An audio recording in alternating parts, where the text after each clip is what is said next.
राम राम जी। आप सभी का स्वागत है मेरे वीडियो में और मेरे चैनल में भी। तो आज की वीडियो में हम बात करेंगे भित्ति पेंटिंग यानी कि म्यूरल पेंटिंग के कुछ और टॉपिक्स के बारे में। तो शुरू करते हैं। तो पहले हम बात करते हैं केरल भित्ति पेंटिंग के विषय के बारे में यानी कि थीम्स के बारे में। केरल भित्ति कला में लगभग 50 प्रतीकात्मक विषय वस्तु हैं। मंदिरों में भित्ति चित्र स्वदेशी और लोक कला का प्रभाव दिखाते हैं, जबकि महलों में अधिक परिष्कृत और सुरुचिपूर्ण शैली दिखाई देती है। चर्चों में केरल भित्ति चित्र डिजाइन स्थानीय और विदेशी कला शैलियों का मिश्रण है।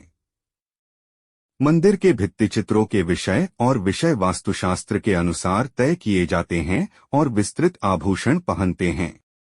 केरल भित्ति शैली को कला में जुथु और पटायानी जैसे स्वदेशी अनुष्ठान कला रूपों से प्रेरणा मिली। कलाकार कुछ नियमों और वास्तु सिद्धांतों के अनुसार पेंटिंग की संरचना और विषयों का निर्णय लेता है। मानव शरीर और चेहरे को विशिष्ट अनुपात के साथ रंगना पड़ता है। पात्रों की त्वचा का रंग भी उनके बारे में कुछ जानकारी प्रकट करता है। देवत्व और बड़प्पन की त्वचा का रंग हरा, सात्विक होता है। लाल त्वचा धन और शक्ति, राजसिक का प्रतिनिधित्व करती है। कम शक्तिशाली और महत्वहीन पात्र सफेद हैं और राक्षसों को काले रंग से रंगा जाता है। उच्च शैली वाले केरल भित्ति चित्रों में काल्पनिक तत्व शामिल हैं, जो स्थानीय वनस्पतियों, जीवों और धार्मिक प्रतिमा विज्ञान की कल्पना के साथ मिश्रित होते हैं। वे अपने चमकीले रंगों और बोल्ड रूपरेखाओं के लिए जाने जाते हैं। इन भित्तिचित्रों का रंग पैलेट 5 रंगों या पंचवर्ण से बना है: पीला, लाल, हरा, काला और सफेद। भागवत पुराण, रामायण और महाभारत जैसी पौराणिक कथाओं के प्रतीकवाद केरल भित्ति चित्र डिजाइनों में प्रमुख हैं। चर्च के भित्तिचित्र बाइबिल के दृश्यों को इसी तरह चित्रित करते हैं। अब बात करते हैं भित्ति पेंटिंग बनाने की प्रक्रिया के बारे में। सबसे पहले कोई भी कलाकार उस दीवार की सतह तैयार करते हैं जिसे चित्रित किया जाना है। समकालीन कलाकार कपड़े, कैनवास, लकड़ी और सजावटी वस्तुओं पर भी पेंटिंग करते हैं। केरल भित्ति चित्र के निर्माण में लगभग 6 चरण होते हैं। चरण 1, लेख्य कर्म।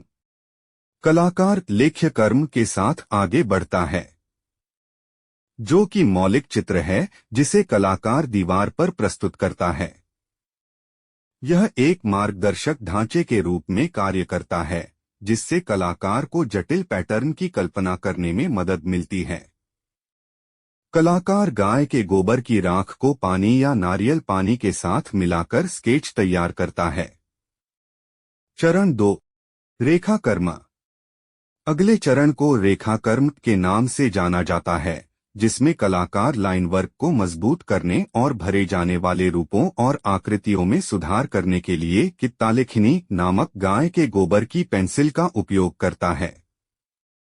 चरण 3, वर्णकर्म।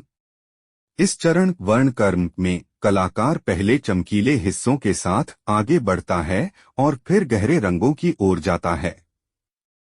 पंचवर्ण केरल भित्तिचित्रों में पारंपरिक रूप से उपयोग किए जाने वाले रंग गेरू, पीला, लाल, हरा, सफेद और काला।